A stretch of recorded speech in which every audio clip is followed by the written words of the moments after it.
Hello दोस्तों, स्वागत है आप सभी का आज के इस वीडियो के अंदर। और आज के इस वीडियो के अंदर हम लोग बात करने वाले हैं मैप माई इंडिया के बारे में। और आज हम लोग करेंगे मैप माई इंडिया का फंडामेंटल एनालिसिस, जिसके अंदर हम लोग सबसे पहले बात करेंगे इस कंपनी के ओवरव्यू के बारे में। फिर कंपनी ओवरव्यू के बारे में बात करने के बाद में हम लोग बात करेंगे इस कंपनी के बिजनेस मॉडल के बारे में। नेक्स्ट हम लोग देखेंगे इसका कस्टमर सेगमेंट। फिर हम बात करेंगे इसके मार्केट के बारे में। और मार्केट के बारे में बात करने के बाद में हम लोग बात करेंगे इसके एक्विजिशंस के बारे में। और लास्टली हम लोग बात करेंगे इसके फ्यूचर ग्रोथ के बारे में भी। तो दोस्तों, वीडियो को स्टार्ट करने से पहले अगर आप लोग मेरे चैनल पे नए हैं तो प्लीज दोस्तों मेरे चैनल को सब्सक्राइब करना ना भूलें, क्योंकि ये एकदम फ्री है अभी के लिए। तो क्या पता आगे जाकर के आपको या मुझे भी यूट्यूब पे रहने के भी $8 या $10 देने पड़ जाए। तो आइए हम लोग वीडियो को स्टार्ट करते हैं और बात करते हैं इस कंपनी के ओवरव्यू के बारे में। सबसे पहले तो मैप माई इंडिया जो कंपनी है वो स्टार्ट हुई थी साल 1995 के अंदर। तो दोस्तों, मैप माई इंडिया जो है वो data and technology products provide करवाने वाली एक कंपनी है। और ये जो कंपनी है वो proprietary digital map as a service, software as a service और प्लेटफॉर्म एज अ सर्विस भी प्रोवाइड करवाती है अपने यूजर्स को। और ये जो कंपनी है वो लीडिंग प्रोवाइडर है एडवांस डिजिटल मैप के geospatial software and location based IoT technology को प्रोवाइड करवाने में। और जो मैप माई इंडिया है वो एक अर्ली मूवर रहा है इंडिया की डिजिटल मैपिंग सर्विसेज को प्रोवाइड करवाने में। जैसे कि for example digital map of real world, जो कि होता है एआई पावर्ड, और इसका व्यू जो है वो आता है 4D HD के अंदर। और इसके साथ साथ में एनकेस mobility suite for digital vehicles, ये दोनों चीजें इंडिया के अंदर इस कंपनी ने सबसे पहले प्रोवाइड करवाई है इंडियंस को। और इसके साथ साथ में ये मार्केट लीडर भी है among B2B and B2B2C client of India. और इंडिया के अंदर ये लोग सर्व करते हैं अंडर मैप माई इंडिया ब्रांड। और इसके अलावा अगर मैं बात करूं रेस्ट ऑफ द वर्ल्ड की, तो रेस्ट ऑफ द वर्ल्ड को ये सर्व करते हैं अंडर मैपल्स ब्रांड। इन्होंने अपने इंसेप्शन से अभी तक 2000 प्लस एंटरप्राइज कस्टमर्स को सर्व किया है। और अगर मैं बात करूं सिर्फ फाइनेंशियल ईयर 2021-22 की, तो सिर्फ इसी फाइनेंशियल ईयर के अंदर इन लोगों ने 600 से भी ज्यादा कस्टमर्स को सर्व किया है। अब इनकी जो कस्टमर है उसके अंदर बड़े बड़े ग्लोबल टेक जाइंट्स, इसके अलावा जो नई एज की कंज्यूमर इंटरनेट टेक्नोलॉजी कंपनीज है और काफी सारे ऑटोमोटिव मैन्युफैक्चरर्स भी शामिल है। जैसे अगर मैं नाम लेकर के बात करूं तो फोन पे, Flipkart, HDFC bank, Airtel, safe express और कुछ जीएसटी डिपार्टमेंट भी इनके कस्टमर की लिस्ट के अंदर शामिल है। और ये लिस्ट जो है सिर्फ यहीं तक सीमित नहीं है, इसके अंदर और भी काफी सारे नाम शामिल हैं। और ये लोग जो है दो डिस्टिंक्ट मार्केट को कवर करते हैं, जिसमें इनका सबसे पहला मार्केट आ जाता है ऑटोमोटिव एंड मोबिलिटी टेक का मार्केट, जिसको ये लोग बुलाते हैं A&D मार्केट। और इनका जो दूसरी कैटेगरी का मार्केट है वो है consumer tech and enterprise digital information का मार्केट, जिसको ये लोग बुलाते हैं C&D कैटेगरी का मार्केट। तो दोस्तों, ये तो था इस कंपनी का ओवरव्यू। तो अब हम लोग आगे बढ़ते हैं और बात करेंगे इस कंपनी के बिजनेस मॉडल के बारे में। लेकिन बिजनेस मॉडल के एनालिसिस को स्टार्ट करने से पहले अगर आप लोगों को अभी तक हमारा वीडियो अच्छा लगा है तो प्लीज दोस्तों इस वीडियो को अपना प्यार दीजिए और वीडियो को करिएगा लाइक, और साथ ही साथ में शेयर कीजिएगा अपने दोस्तों के साथ में और अपने फैमिली मेंबर्स के साथ में भी। तो अब हम लोग अगर इस कंपनी का बिजनेस मॉडल एनालिसिस चालू करें तो ये जो कंपनी है वो दो तरीके के कस्टमर्स को सर्व करती है, B2B एंड B2B2C कस्टमर। तो यहाँ पे ये जो कस्टमर्स है इनसे ये कंपनी पैसा लेती है in the form of fees. अब ये जो इनकी फीस है ये चार्ज करते हैं अलग अलग तरीके से। अब ये जो फीस है पीरियड बेस्ड रहती है, और या तो ये अपने कस्टमर से इस फीस को चार्ज करते हैं पर व्हीकल, या फिर ये चार्ज करते हैं पर एसेट, या फिर ये चार्ज करते हैं पर ट्रांजैक्शन के हिसाब से। अब ये जो इनकी फीस है ये 3 तरीके से अपने कस्टमर से उसको अर्न करते हैं। सबसे पहला इनका फॉर्म रहता है सब्सक्रिप्शन फीस की फॉर्म में, दूसरा इनका तरीका रहता है रॉयल्टीज की फॉर्म में, और तीसरा इनका फॉर्म रहता है एन्युटीज की फॉर्म में। और 92% तक ये जो फीस है इसने कंट्रीब्यूट किया इनके रेवेन्यू के अंदर फाइनेंशियल ईयर 21-22 में। और ये कंपनी जो है दो तरीके के प्रोडक्ट्स अपने कस्टमर्स को ऑफर करती है। पहली कैटेगरी आ जाती है मैप एंड डेटा की कैटेगरी, और दूसरी कैटेगरी आती है प्लेटफॉर्म एंड आईओटी की कैटेगरी। तो अब हम लोग सबसे पहले इनके जो मैप एंड डेटा की कैटेगरी है उसको डिटेल के अंदर डिस्कस करेंगे। अब मैप एंड डेटा की कैटेगरी के अंदर इनका सबसे पहला प्रोडक्ट है digital map and geospatial data products. अब इस कैटेगरी के अंदर ये लोग अपने proprietary end to and technology driven and AI assisted mapping system और प्रोसेस को यूज करके एक्वायर एंड प्रोसेस करते हैं डिजिटल जियोस्पेक्टियल डेटा को, और यहाँ पे ये लोग प्रोड्यूस करते हैं डिजिटल मैप डेटा को। और इनकी जो एडवांस मैप है वो रियल वर्ल्ड को 2D और 3D के अंदर रिप्रेजेंट करते हैं। इसके साथ साथ में इनकी जो मैप्स हैं वो HD यानी कि स्टैंडर्ड डेफिनेशन और HD यानी कि हाई डेफिनेशन इन दोनों वर्जन के अंदर अवेलेबल रहते हैं। इसके साथ साथ में ये लोग प्रोवाइड करवाते हैं photo realistic virtual reality and augmented reality. इसके अलावा इनके जो मैप्स हैं वो रियल वर्ल्ड की एक्यूरेट डिटेल को भी प्रोवाइड करवाते हैं, जैसे कि for example roads and building की डिटेल। और अभी एट प्रेजेंट इन लोगों ने इंडिया का 98.5% रोड नेटवर्क कवर कर लिया है अपने मैप्स के थ्रू, जिसका मतलब है 6.3 million kilometre of road network. और इसके अलावा इन लोगों ने 7900 प्लस टाउन्स, 6,37,000 प्लस विलेजेस का जो डेटा है वो भी इन लोगों के पास में है। और इसके साथ साथ में 14.3 मिलियन हाउसेस का जो बिल्डिंग एड्रेस है वो भी इन लोगों ने अपने मैप के थ्रू कवर कर लिया है, और ये सब डेटा इनके डेटाबेस के अंदर स्टोर्ड है। और दोस्तों इनकी जो मैप्स हैं वो हाइपर लोकल भी हैं, जिसका मतलब ये है कि इनकी जो मैप्स हैं वो रीजनल लैंग्वेजेस के अंदर भी अवेलेबल है। अब इनके मैप्स के इस फीचर की वजह से ये लोग जो है खुद को लोकल बिजनेसेस के साथ में भी कनेक्ट कर पाते हैं। और इंडिया के अलावा ये लोग Bhutan, Myanmar, Egypt, UAE, Bangladesh, Nepal और भी काफी सारी कंट्रीज के लिए डिजिटल मैप के डेटा को तैयार कर रहे हैं। इसके अलावा इनके जो जियोस्पेटियल डेटा प्रोडक्ट हैं उसके अंदर काफी सारे लोकेशन बेस्ड डेटा, जैसे कि location based demographic, population density, income distribution, aggregated people movement behaviour जैसे और भी काफी सारे जो लोकेशन बेस्ड डेटा है वो प्रोवाइड हो जाते हैं। इसके अलावा इन लोगों ने अभी रिसेंट के अंदर एक मैपल्स नाम का प्लेटफॉर्म को भी लॉन्च किया है, और ये जो इनका प्लेटफॉर्म है ये एक ग्लोबल लेवल का प्लेटफॉर्म है, जिसके अंदर एक तरफ तो इनका जो खुद का मैप का डेटा है वो अवेलेबल है, और इसके साथ साथ में 200 प्लस कंट्रीज का जो मैप का डेटा है वो भी इसके अंदर अवेलेबल है। तो दोस्तों इसी के साथ ही बिजनेस मॉडल के अंदर हमारा इनका जो डिस्कशन है इनकी पहली कैटेगरी के बारे में वो यहीं पे खत्म होता है। तो अब हम लोग बढ़ते हैं इनकी दूसरी कैटेगरी की तरफ, जो कि है प्लेटफॉर्म एंड आईओटी का सेगमेंट। अब ये जो इनकी दूसरी कैटेगरी है इनके बिजनेस मॉडल की, इसके अंदर 7 सब कैटेगरीज मौजूद हैं। अब इसके अंदर हम लोग जो सबसे पहली कैटेगरी को डिस्कस करेंगे उसका नाम है map, location and navigation platform. अब इस सेगमेंट के अंदर ये लोग जो है 2D and 3D visual and voice based navigation platform को प्रोवाइड करवाते हैं, जो कि काफी ज्यादा इंटरेक्टिव होते हैं एंड केपेबल होते हैं for indoor map rendering and outdoor map rendering. इसके अलावा ये काम आते हैं किसी भी लोकेशन को सर्च करने के लिए, ट्रैफिक की जानकारी लेने के लिए, या फिर रूट प्लानिंग के लिए, जिसके अंदर इन्वॉल्वमेंट होता है टर्न बाय टर्न ऑप्टिमाइजेशन का भी। और इसके अलावा ये काम आते हैं geocoding and reverse geocoding के अंदर भी। और इसके अलावा इनका जो प्लेटफॉर्म एपीआई का प्रोडक्ट है ये उन एंटिटीज के काम आता है जो कि किसी ऐसी एप्लीकेशन को डेवलप करने में लगी हुई है जिसके अंदर जियोस्पेटियल डेटा की रिक्वायरमेंट होती है, for example to locate specific service centre. इसके अलावा इनके जो दूसरे प्रोडक्ट हैं जैसे कि मैपल पिन, जैसे कि digital address and location identity system.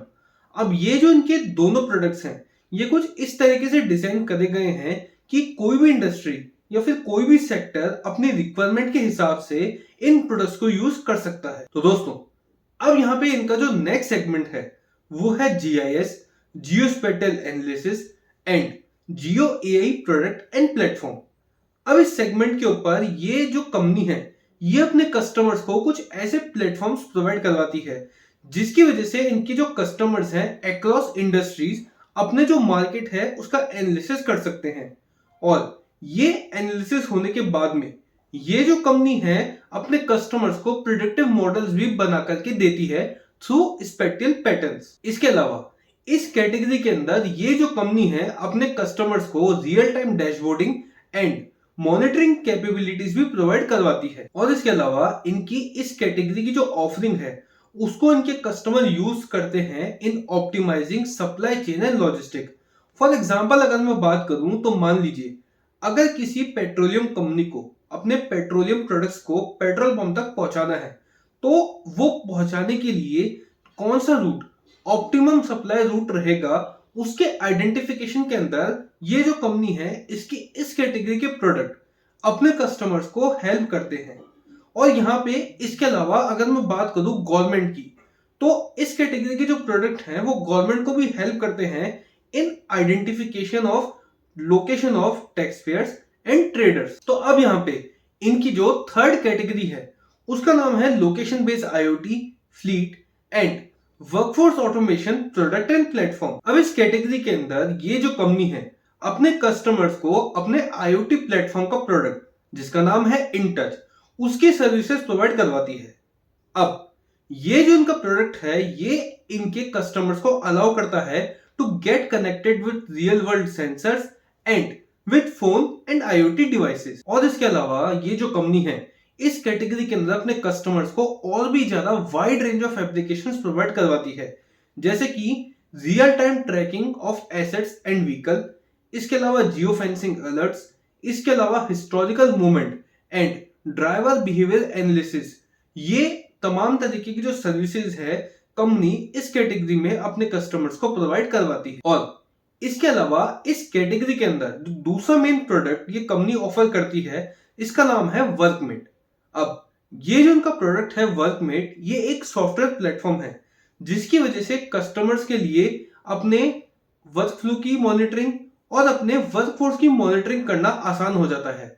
और इसके साथ साथ में ऑटोमेशन कैपेबिलिटीज के ऊपर भी ध्यान देना इस प्रोडक्ट की बदौलत कस्टमर्स के लिए आसान हो जाता है। और ये जो ऑफरिंग है इनके वो कस्टमर यूज करते हैं जो कि B2C सर्विस प्रोवाइडर होते हैं, जिससे कि ये जो B2C सर्विस प्रोवाइडर है ये अपने एंड कस्टमर को एग्जैक्ट लोकेशन प्रोवाइड करवा सके, जैसे कि फॉर एग्जांपल सर्विस सेंटर की एग्जैक्ट लोकेशन या फिर किसी कोरियर सेंटर की एग्जैक्ट लोकेशन। इसके अलावा इस कैटेगरी के अंदर ये कंपनी अपने कस्टमर्स को प्रोवाइड करवाती है durable GPS based tracking system, जिसको इंस्टॉल कर सकते हैं इनके कस्टमर किसी भी व्हीकल के अंदर।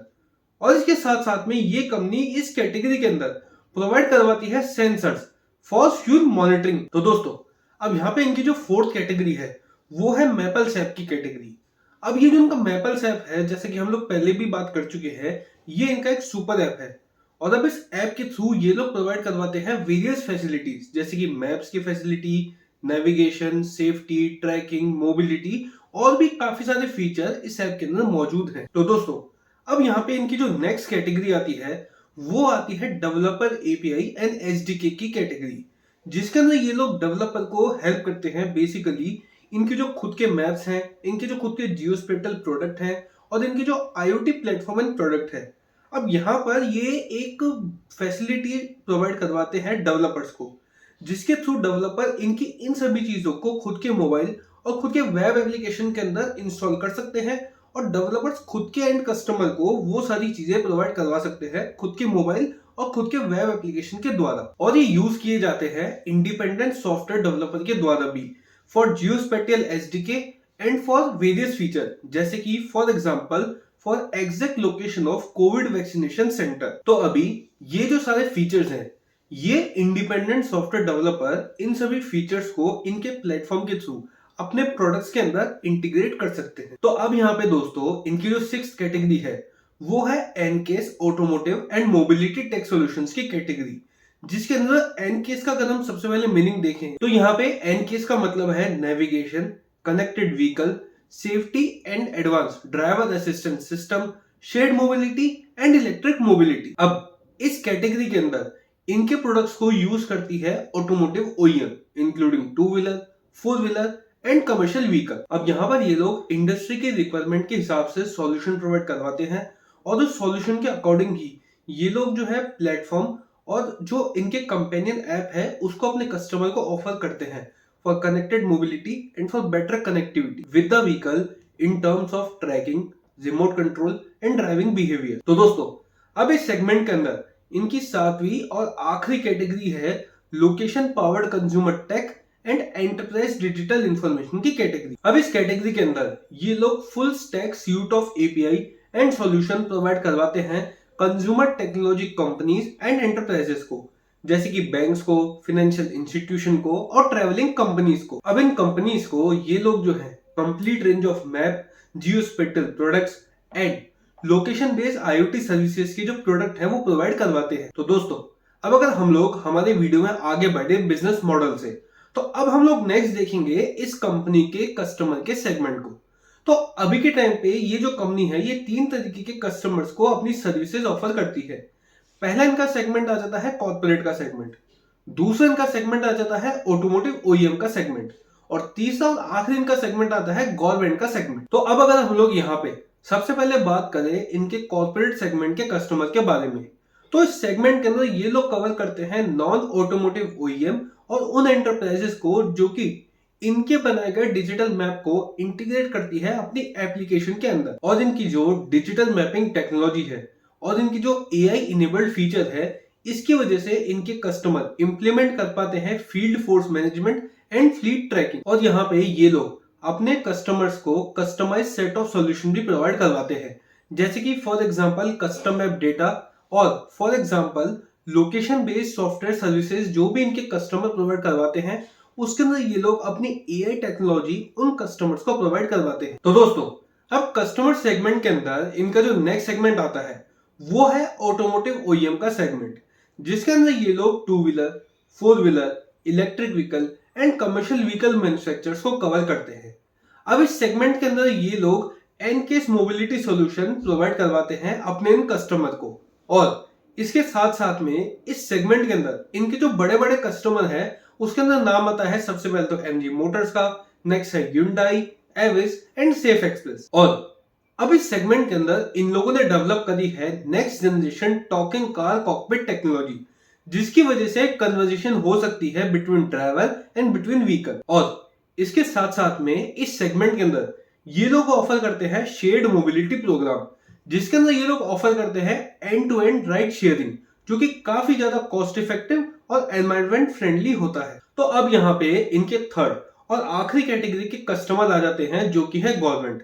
अब यहाँ पे ये लोग गवर्नमेंट को जियोस्पेटियल डैशबोर्ड प्रोवाइड करवाते हैं for strategic planning and for community health solution through GIS based situational awareness for medical risk, for pandemic management and spectrally enabled dashboard to study specific health risk. अब इस segment के अंदर ये लोग government को एक और प्रोडक्ट ऑफर करते हैं जिसका नाम है सिटीजन कनेक्ट सॉल्यूशन। अब इस प्रोडक्ट के अंदर ये लोग अवेयरनेस क्रिएट करते हैं among citizens regarding initiative led by administration. तो यहाँ पर बेसिकली ये लोग जो हैं एज अ इंटरमीडियरी वर्क करते हैं between administration and between citizen. तो दोस्तों, अब अगर हम लोग हमारे इस वीडियो में आगे बढ़े और बात करें हमारे वीडियो के अगले सेगमेंट के बारे में, तो इस सेगमेंट के अंदर अब हम लोग डिस्कस करेंगे इन कंपनीज के कवर किए गए मार्केट के बारे में। तो यहाँ पर जैसा कि मैंने वीडियो के स्टार्टिंग में भी आपको बताया था कि ये जो कंपनी है 2 तरीके के मार्केट के अंदर वर्क करती है। तो यहाँ पे इनका जो सबसे पहला मार्केट है जिसको अभी हम लोग डिस्कस करेंगे वो है C&D कैटेगरी का मार्केट। तो यहाँ पे C&D का मतलब है consumer tech and enterprise digital information का मार्केट। तो यहाँ पे अब अगर हम लोग सबसे पहले बात करें रेवेन्यू के बारे में, तो फाइनेंशियल ईयर 21-22 के अंदर इस सेगमेंट ने रेवेन्यू इनको जनरेट करके दिया 8,744 लैक्स का, और ईयर ऑन ईयर बेसिस के हिसाब से 21% की ग्रोथ इस मार्केट ने रजिस्टर कर। और इसी सेम ईयर के अंदर एक QSR ने इनके जियोस्पेटियल डेटा एंड एनालिटिक्स को यूज किया फॉर सेलेक्टिंग रेस्टोरेंट साइट। और इसके अलावा एक स्टेट अर्बन डेवलपमेंट अथॉरिटी ने भी इनके साथ में एक एग्रीमेंट साइन किया for drone technology and for 3D mapping based GIS system. इसके अलावा दोस्तों, एक स्टेट रोड ट्रांसपोर्ट कॉर्पोरेशन ने भी इनके साथ में एक एग्रीमेंट साइन किया फॉर पब्लिक ट्रांसपोर्ट प्लेटफॉर्म। और इसके अलावा एक स्मार्ट सिटी ने भी इनके साथ में एक और एग्रीमेंट साइन किया for GIS based property tax solution. और लास्टली इस मार्केट के अंदर एक large CRM software as a service company ने भी इन लोगों के साथ में एक एग्रीमेंट साइन किया है। अब इस एग्रीमेंट के अंदर ये जो CRM कंपनी है ये इनके मैप एपीआई को इंटीग्रेट करेगी अपने खुद के प्रोडक्ट के अंदर, जिसकी वजह से ये जो सीआरएम कंपनी है ये खुद के कस्टमर्स को प्रोवाइड करवा पाएगी इनबिल्ट लोकेशन इंटेलिजेंस। तो अब अगर हम लोग नेक्स्ट यहाँ पे बात करें इनकी दूसरी कैटेगरी ऑफ मार्केट के बारे में, जो कि है इनका E&M मार्केट, यानी कि ऑटोमोटिव एंड मोबिलिटी टेक का मार्केट। तो अब इस मार्केट के अंदर अगर हम लोग सबसे पहले देखें इस कंपनी के रेवेन्यूज को, तो फाइनेंशियल ईयर 21-22 के अंदर दोस्तों इस मार्केट ने रजिस्टर करी 41% की growth year on year basis के हिसाब से, और फाइनेंशियल ईयर 21-22 के एंड तक इस कंपनी के इस सेगमेंट का रेवेन्यू इंक्रीज होकर के पहुंच गया 11,300 लाख तक। और इस सेगमेंट के अंदर सबसे पहले एक लार्जेस्ट फोर व्हीलर ओईएम ने इन लोगों के साथ में एक एग्रीमेंट साइन किया है for next gen connected vehicle integrated with their maps. इसके अलावा निसान जो है इनका रोड सेफ्टी प्लेटफॉर्म यूज कर रही है फॉर रोड सेफ्टी इनिशिएटिव। और दोस्तों फाइनेंशियल ईयर 22 के अंदर अपने मैप्स और टेक्नोलॉजी के साथ में इस कंपनी ने 1.3 मिलियन न्यू व्हीकल्स को रजिस्टर किया था, जो कि फाइनेंशियल ईयर 21 के अंदर इन लोगों ने इस टेक्नोलॉजी के साथ में 1 मिलियन व्हीकल्स को रजिस्टर किया था। तो दोस्तों अब अगर हम लोग नेक्स्ट यहाँ पे बात करें इस कंपनी के एक्विजिशंस के बारे में, तो यहाँ पर इनका सबसे पहला एक्विजिशन रहा था Gtropy नाम की कंपनी का, जिसके अंदर इन लोगों ने 75.19% की स्टेक को बाय किया था फाइनेंशियल ईयर 21-22 के अंदर ही। अब ये जो कंपनी है Gtropy, ये एक IoT और एक software as a service logistic company है। और दोस्तों इन लोगों ने इस कंपनी की ऑफरिंग्स को इंटीग्रेट किया अपने after market retail and fleet IoT business के साथ में। और दोस्तों अभी के टाइम पे 20 करोड़ से भी ज्यादा जो व्हीकल्स है वो फ्लीट IoT ऑपरेशंस के अंदर एंगेज है इंडिया के लेवल पर अगर मैं बात करूं तो यहाँ पर आने वाले टाइम में जब ये कंपनी इन 20 करोड़ व्हीकल्स के मालिकों को अपने इस प्रोडक्ट को सेल करेगी, तो यहाँ पे आने वाले टाइम में नियर फ्यूचर के अंदर एक मल्टी बिलियन डॉलर अपॉर्चुनिटी का जो बिजनेस है वो इनके लिए तैयार रहेगा। और दोस्तों इससे पहले इन लोगों ने फाइनेंशियल ईयर 2018 के अंदर एक वेटटेक्यू नाम की कंपनी का भी एक्विजिशन किया था to augment product and capabilities in HD map and computer vision AI for domestic and international geographies. और दोस्तों इसके अलावा फाइनेंशियल ईयर 2022 के अंदर इन लोगों ने प्यूपिल मैश नाम की कंपनी के अंदर 9.99% की स्टेक को भी बाय किया, जो कि एक मेटावर्स टेक कंपनी है। और दोस्तों ये जो कंपनी है वो एनकेस टेक्नोलॉजी को इंटीग्रेट करेगी with reality based helmet kit, glasses for professional and head up display for 2 wheelers and 4 wheelers. तो दोस्तों अब अगर हम लोग हमारे इस वीडियो में आखिरी सेगमेंट की तरफ बढ़े, जो कि है फ्यूचर ग्रोथ का सेगमेंट, तो इस सेगमेंट के अंदर हम लोग देखेंगे कि क्या वो ट्रिगर्स रहेंगे नियर फ्यूचर के अंदर इस कंपनी के लिए, जिसकी वजह से ये कंपनी जो है ग्रो कर पाएगी। तो यहाँ पर अभी जो सबसे पहला ट्रिगर है इनके लिए वो ये है कि ये जो कंपनी है वो अपने API प्लेटफॉर्म को एम्बेड करेगी into a large set of developer, और ये जो डेवलपर है वो आगे जाकर के सर्व कर पाएंगे large range of use cases by building large range of application. और आगे जाकर के अपने डेवलपर प्लेटफॉर्म के थ्रू ये कंपनी खुद को एंगेज करेगी डेवलपर्स के साथ में और स्टार्टअप कम्युनिटी के साथ में भी, जिसकी वजह से हो सकता है कि आने वाले टाइम के अंदर ये जो दोनों कम्युनिटी है ये इनके पोटेंशियल सेट ऑफ कस्टमर के रूप में कन्वर्ट हो जाए। और दोस्तों इसके अलावा आगे जाकर के अंदर नियर फ्यूचर में ये लोग अपने डिजिटल मैप को और अपने जियोस्पेक्ट्रल डेटा को 2 फ्रंट्स के ऊपर डेवलप करेंगे, जिसमें सबसे पहला फ्रंट रहेगा जियोग्राफिकल कवरेज का फ्रंट, और यहाँ पे सेकंड रहेगा in terms of feature and functionalities. और ये जो है इनको हेल्प करेगा to build and own an asset जो कि मोनेटाइजेबल हो पाएगी for expanding set of use cases in future. और दोस्तों इसके अलावा इन लोगों के पास में एट प्रेजेंट इंटीग्रल मैप है 200 से भी ज्यादा कंट्रीज का इनके जियोस्पेक्ट्रल सॉफ्टवेयर के अंदर और इनके लोकेशन बेस्ड IoT प्लेटफॉर्म्स के अंदर भी। और ये जो मैप्स है ये अभी इनको और भी काफी सारी कंट्रीज के लिए भी डेवलप कर रहे हैं। तो दोस्तों ये था हमारा आज का पूरा वीडियो मैप माई इंडिया के बारे में। तो दोस्तों अगर आप लोगों ने इस वीडियो को यहाँ तक देखा है तो मैं उम्मीद करता हूं कि आज आप लोगों को इस कंपनी के बारे में जरूर कुछ ना कुछ नया जानने को मिला होगा। तो दोस्तों अगर आप लोगों ने वीडियो को एंड तक देखा है तो अब इस वीडियो को लाइक करना, अपने दोस्तों के साथ, अपने फैमिली मेंबर्स के साथ में शेयर करना, और साथ ही साथ में मेरे इस चैनल को सब्सक्राइब करना भी ना भूलें। और सब्सक्राइब करने के साथ में दोस्तों प्लीज प्रेस कर लीजिएगा बेल आइकन को, ताकि नेक्स्ट अगर मैं कोई भी वीडियो सिमिलरली इसी पैटर्न पे किसी और कंपनी के लिए डालूं तो वो आप लोगों से मिस ना हो। तब तक के लिए धन्यवाद।